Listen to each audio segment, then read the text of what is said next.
할렐루야. 우리 옆 분들과 인사하실 때 믿음의 눈으로 바라봅시다 이렇게 하면 인사하실까요? 우리들이 믿음의 눈으로 바라보고 또 우리의 시선을 하나님께 고정할 때 하나님께서 우리에게 올해도 변함없이 풍성한 은혜를 주실 줄로 믿습니다. 파충류 동물 가운데 카멜레온이라는 동물이 있습니다. 참 신기하죠. 주변의 색깔에 자기의 몸을 맞춰가는 그런 특별한 능력이 있습니다. 보호색이라고 말합니다. 천적들의 눈에 띄지 않도록 자기를 보호할 수 있는 특별한 능력을 가지고 있습니다. 제가 한번 혹시 쉐어할 수 있을까 싶어서 영상을 찾아봤는데 영상을 나누지는 않겠습니다.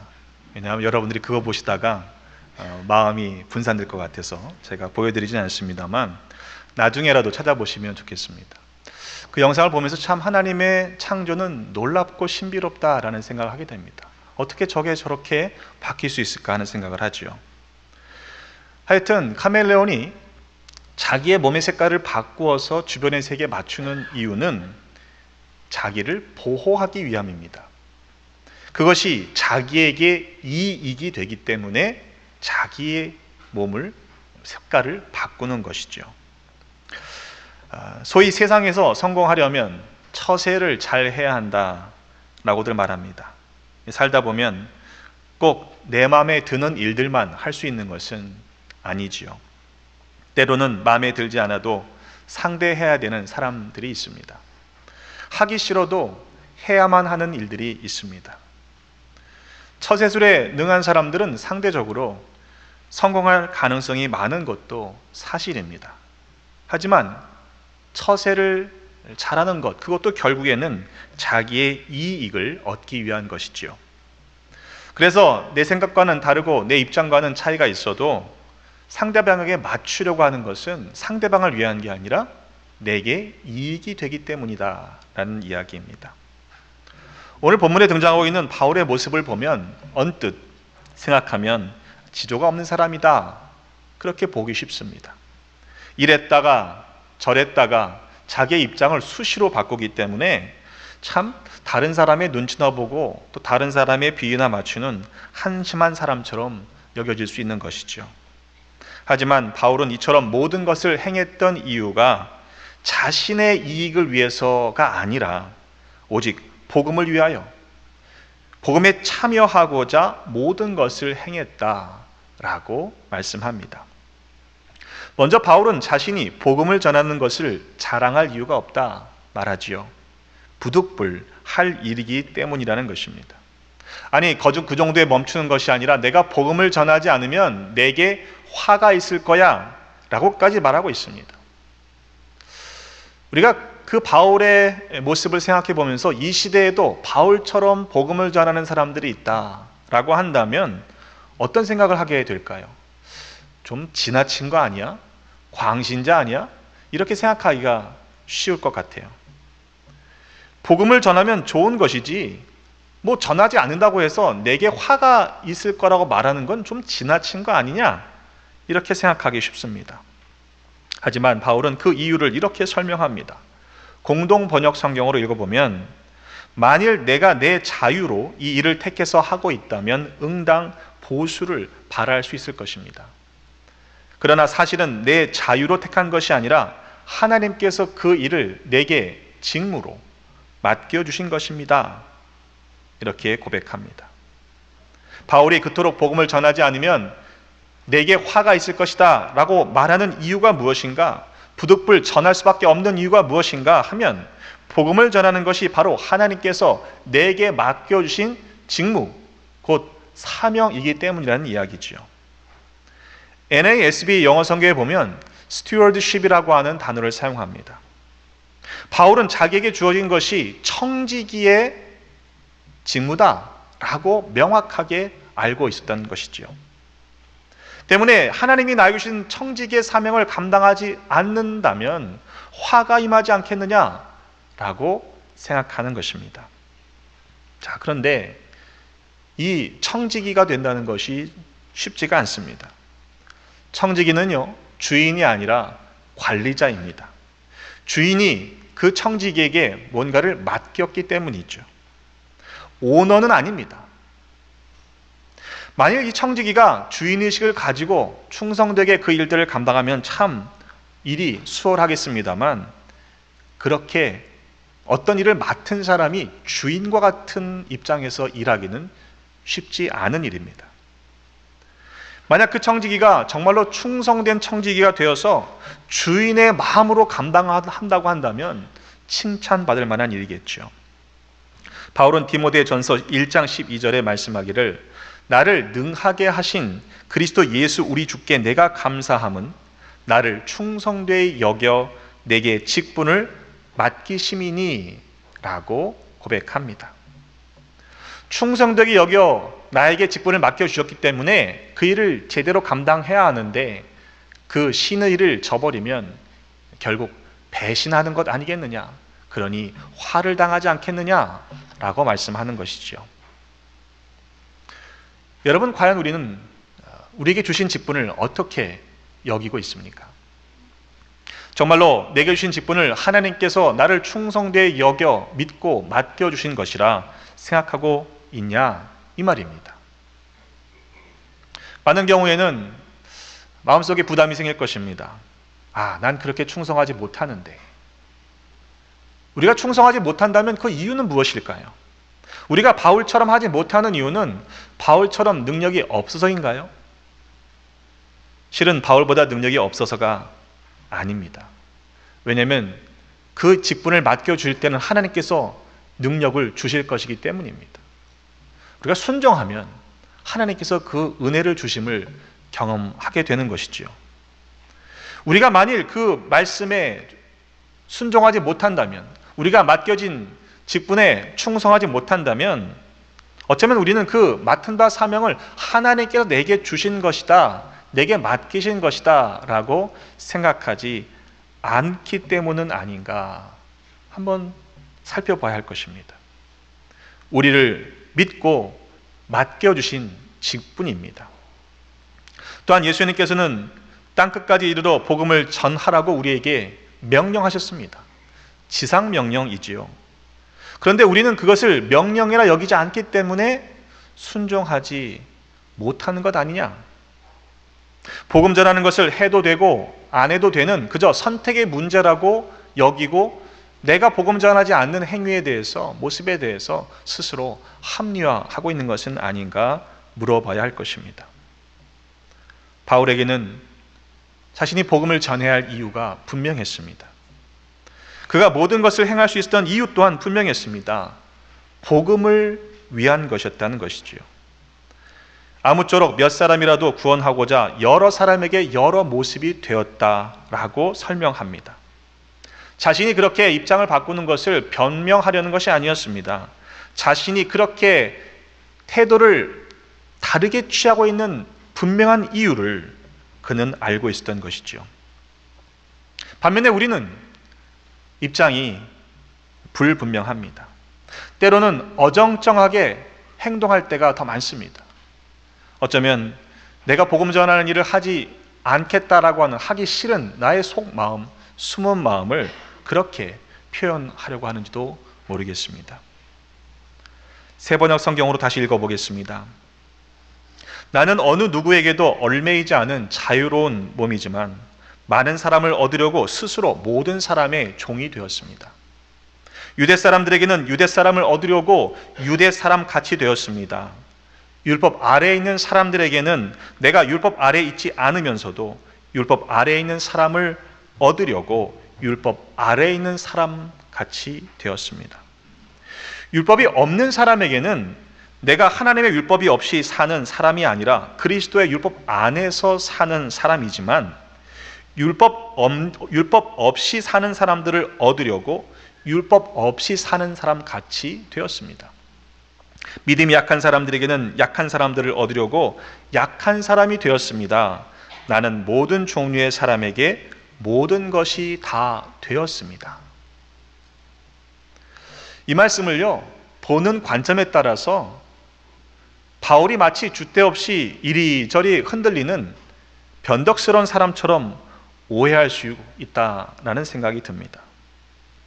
하지만 지금 바울이 처세를 잘 해야 한다, 처세술에 대해서 이야기하는 것이 아니지 않습니까?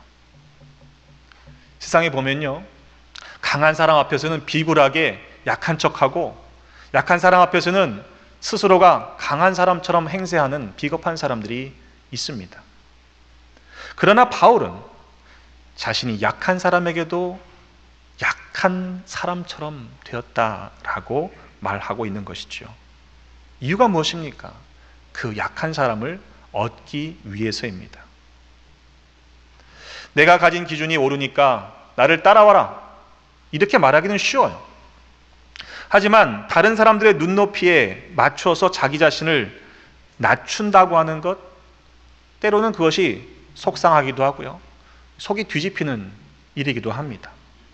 그럼에도 바울은 한 영혼을 얻기 위해서 자신이 그 사람의 영적인 상태, 영적인 눈높이 수준으로 낮아져 복음을 전했던 것입니다. 바울은 그것을 복으로 여기고 있습니다. 내가 복음을 위하여 모든 것을 행함은 복음에 참여하고자 함이라, 우리 성경은 번역하는데 새 번역 성경은 보다 명확합니다. 나는 복음을 위하여 이 모든 일을 하고 있습니다. 그것은 내가 복음의 복에 동참하기 위함입니다. 복음을 전하는 것 자체가 복이라는 이야기입니다. 여러분, 얼마나 귀한 모습입니까? 내게 맡겨진 사명을 감사한다고 하는 것, 그것도 귀한 일입니다. 하지만 그 자체가 복이라 여기는 것이지요. 여러분, 우리에게 복음을 전할 수 있는 그 자체가 복임을 믿으시기를 주님의 이름으로 부탁을 드립니다. 우리에게 사명을 맡겨주신 것 자체가 복이에요. 나를 쓰시겠다, 그 많은 사람들 가운데 우리를 택하여 쓰시니 얼마나 감사한 일입니까? 우리 모두 그 복을 빼앗기지 마시기를 주님의 이름으로 축원합니다. 바울이 어떤 사람이었습니까? 한마디로요, 잘 나가던 사람입니다. 사도행전 22장 3절의 말씀에 보면 스스로 이렇게 이야기하죠. 나는 유대인으로 길리기아 다소에서 났고 이 성에서 자라 가말리아의 문하에서 우리 조상들의 율법의 엄한 교훈을 받았고 오늘 너희 모든 사람처럼 하나님께 대하여 열심히 있는 자라, 이렇게 스스로 밝힙니다. 그가 배움이 모자랍니까? 많이 배웠어요. 출신 배경에 문제가 있습니까? 그렇지 않아요. 게다가 유대인들이 보기에도 신앙적으로 매우 열심히 있던 뛰어난 사람이었습니다. 당시 기준으로는 그 어느 것 하나 모자람이 없던 사람이 회심하기 전에 사울이었죠. 그럼에도 바울이 자기 자신을 그렇게 낮출 수 있는 것, 그래서 모든 것을 행할 수 있었던 이유가 무엇이었습니까? 바울은 자기 자신이 이전에 자랑할 만하던 그 모든 것들이 실은 아무것도 아니었다는 사실을 깨달았기 때문입니다. 빌립보서 3장 4절로 9절의 말씀에 바울은 또 이렇게 고백합니다. 나도 육체를 신뢰할 만하며 만일 누구든지 다른 이의 육체를 신뢰할 것이 있는 줄로 생각하면 나는 더욱 그러하니 나는 8일 만에 할례를 받고 이스라엘 족속이요 베냐민 지파요 히브리인 중에 히브리인이요 율법으로는 바리새인이요 열심으로는 교회를 박해하고 율법의 의로는 흠이 없는 자라. 그러나 무엇이든지 내게 유익하던 것을 내가 그리스도를 위하여 다 해로 여길 뿐더러 또한 모든 것을 해로 여김은 내 주 그리스도 예수를 아는 지식이 가장 고상하기 때문이라. 내가 그를 위하여 모든 것을 잃어버리고 배설물로 여김은 그리스도를 얻고 그 안에서 발견되려 함이니 내가 가진 의는 율법에서 난 것이 아니요 오직 그리스도를 믿음으로 말미암은 것이니 곧 믿음으로 하나님께로부터 난 의라고 했습니다.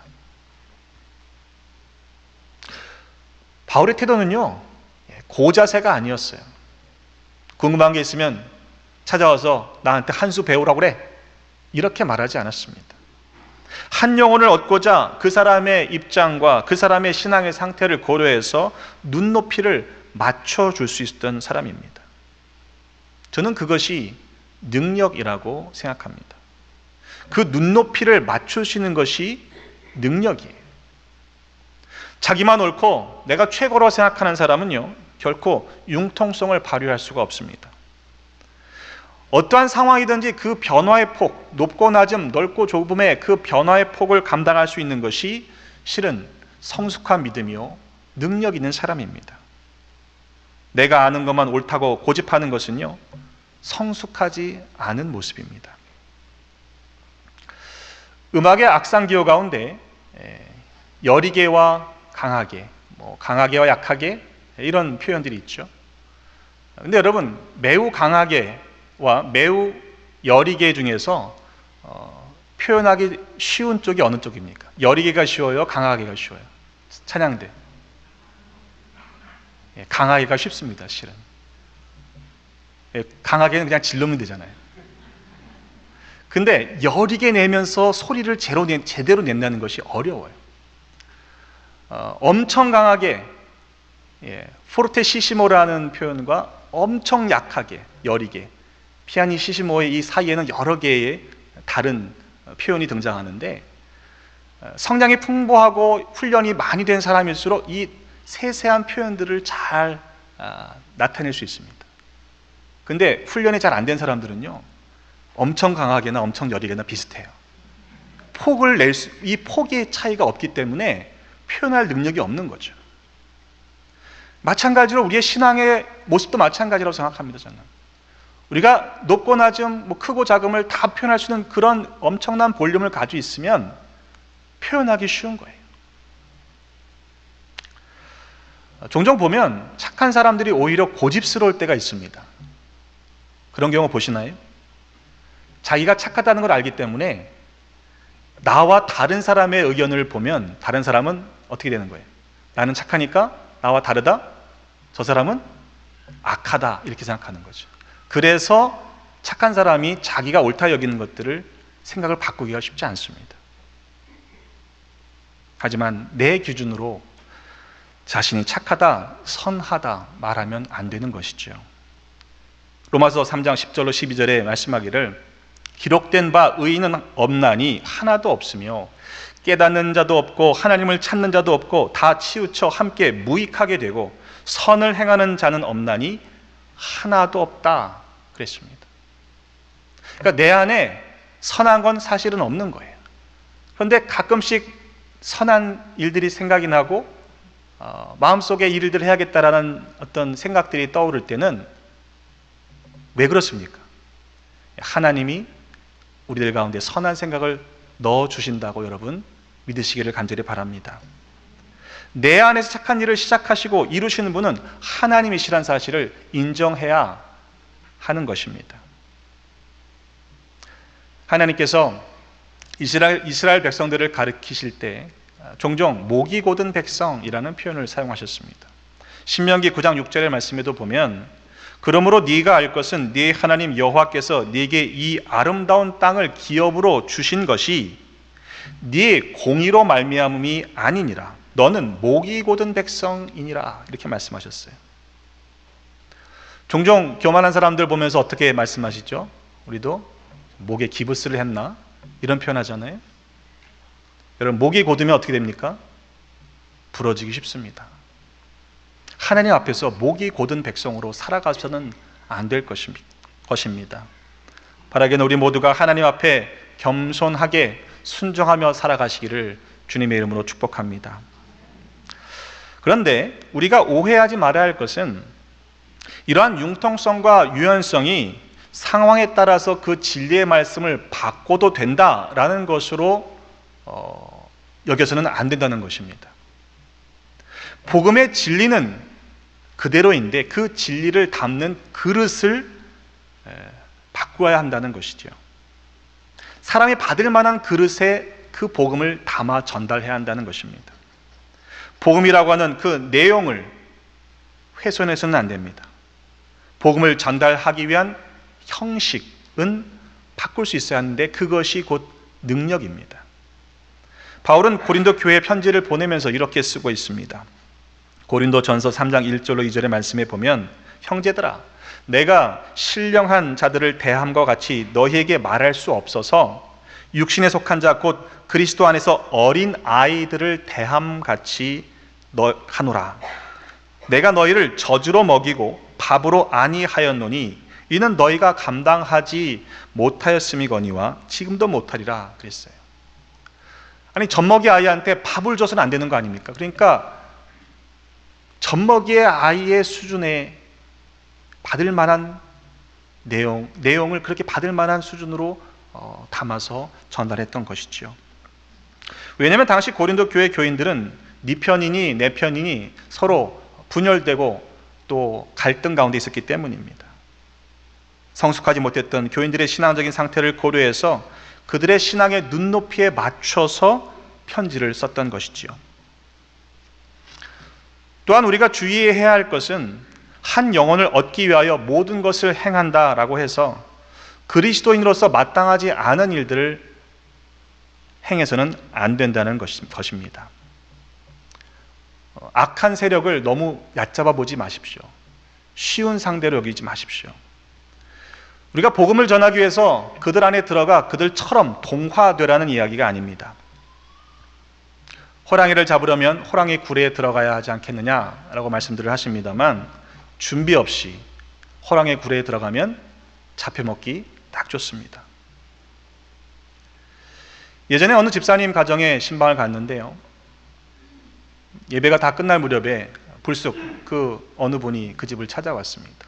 근데 그 집사님이 그 찾아온 그분을 전도 대상자라고 삼고 기도하고 있던 중이었어요. 예배가 다 끝났기 때문에 밖에서 기다리는 그분을 잠시 만나고 돌아왔는데 집사님 몸에서 담배 냄새가 나는 겁니다. 바로 얼마 전에 담배를 끊었다는 얘기를 제가 들었거든요. 그래서 제가 궁금해서 물어봤어요. 아니, 뭐 하다 오셨어요? 그랬더니 내가 저 사람을 전도하려고 그러는데 그 사람이 담배를 피더라는 거예요. 그 사람 분위기를 맞춰주느라고 자기도 같이 폈다는 겁니다. 여러분, 오늘 말씀을 엉뚱하게 적용하시면 안 됩니다. 모든 것을 행할 수 있는 자유가 있어도 오히려 절제해야 합니다. 그 모습, 옛 모습을 따라가서는 안 되는 것입니다. 세상 사람들은 여전히 교회를 향해 비판하고 그리스도인들을 향해 비난합니다. 그런데 그 말을 바꿔보면 아직도 교회를 향한 기대가, 그리스도인을 향한 소망이 있다는 이야기예요. 로마서 14장 15절로 20절의 말씀 보면 만일 음식으로 말미암아 네 형제가 근심하게 되면 이는 네가 사랑으로 행하지 아니함이라. 그리스도께서 대신하여 죽으신 형제를 네 음식으로 망하게 하지 말라. 그러므로 너희의 선한 것이 비방을 받지 않게 하라. 하나님의 나라는 먹는 것과 마시는 것이 아니요 오직 성령 안에 있는 의와 평강과 희락이라. 이로써 그리스도를 섬기는 자는 하나님을 기쁘시게 하며 사람에게도 칭찬을 받느니라. 그러므로 우리가 화평의 일과 서로 덕을 세우는 일을 힘쓰나니 음식으로 말미암아 하나님의 사업을 무너지게 하지 말라. 만물이 다 깨끗하되 거리낌으로 먹는 사람에게는 악한 것이라. 고기도 먹지 아니하고 포도주도 마시지 아니하고 무엇이든지 네 형제로 거리끼게 하는 일을 아니함이 아름다우니라 그랬습니다. 여러분, 이번 한 주간 그리고 우리의 남은 인생을 어떻게 살아가시겠습니까? 내게 자유가 있으니 먹고 마실 수 있지요. 그러나 한 영혼을 구원하기 위해 먹고 마시는 것조차도 절제해야 되지 않겠습니까?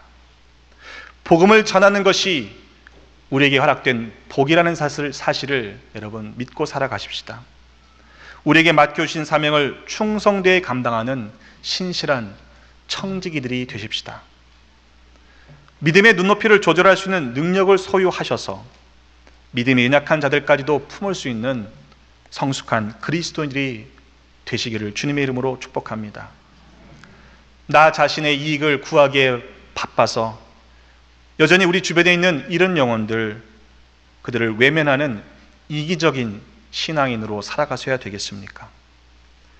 나 자신의 이익이 아니라 그 한 영혼의 그 영혼을 구하기 위해서 우리의 모습까지도 변화시킬 수 있는 모든 것을 행하는 능력의 사람들이 되시기를 바랍니다. 그래서 하나님께서 우리에게 맡겨주신 복음을 전하는 그 복을 빼앗기지 마시고 복을 누리며 살아가는 축복의 통로가 되시는 모두가 되시기를 주님의 이름으로 축복합니다.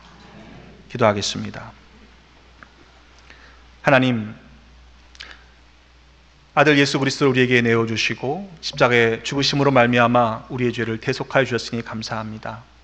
그 은혜를 받았건만 그 구원의 기쁨을 나 자신만 소유하고 전하는 복을 누리지 못하고 또 행하지 못했던 모습이 많았음을 고백하며 회개합니다. 하나님, 이후로는 우리에게 맡겨주신 사명 또한 전하는 복을 누리며 살아가는 전도자들이 되게 하여 주옵소서. 아직도 주님을 알지 못하는 영혼들에게 예수 그리스도를 증거하는 주님의 증인 되게 하여 주옵소서. 우리를 위해 생명까지 내어주신 예수 그리스도의 이름으로 기도하옵나이다. 아멘.